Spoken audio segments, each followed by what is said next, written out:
In this short video, I will be showing you how to use the spot healing brush to retouch photographs.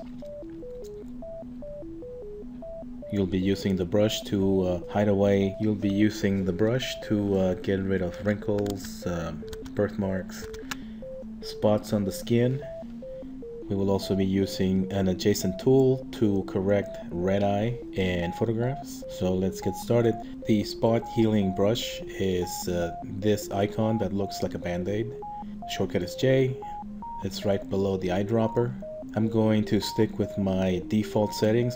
My brush is currently 19 pixels wide. It's got a hardness of 100. So let me actually change that. That's the equivalent of a marks a lot marker, of a Sharpie or something like that. I really want more of a fluffy brush, so I'm going to take the hardness down to 0. I'm going to keep the mode at normal, and I'm going to make sure that this content aware is selected. I'm going to use my navigator to zoom in a little bit so I can see the wrinkles a little bit closer. And let's start with the easy stuff here. He's got a couple of blemishes on his skin. I'm going to just hover over the blemish and I'm going to click just once and watch it disappear. What the brush is doing is it's pulling in information from the 19 pixels around that it surrounds, and I'm going to click and drag here and it's just filling it in.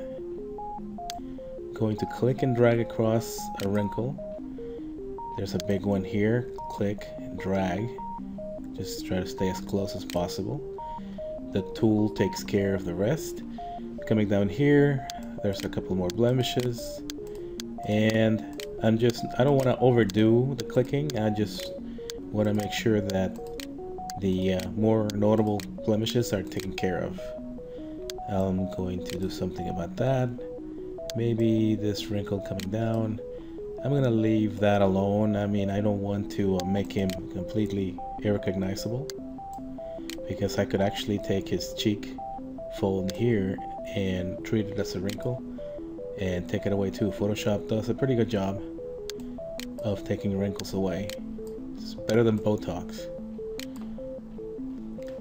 I'll deal with some of these wrinkles along his eyes, his crow's feet.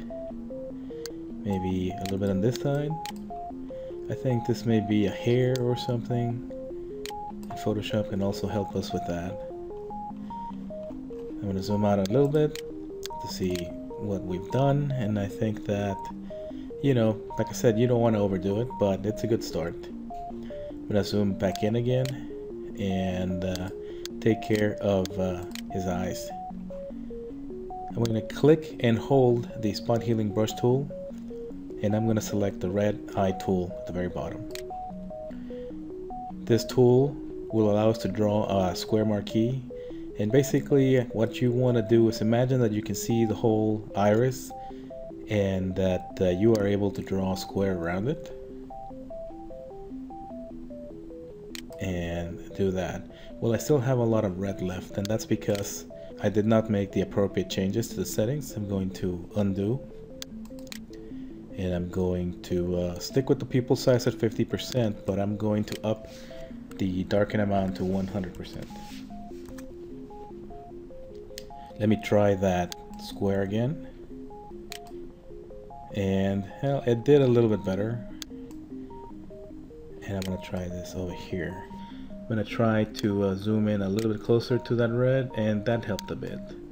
Maybe one last pass. And just like the other tool, I don't want to overdo it. I'm going to zoom out, and I think that he maybe looks a little better than when we started.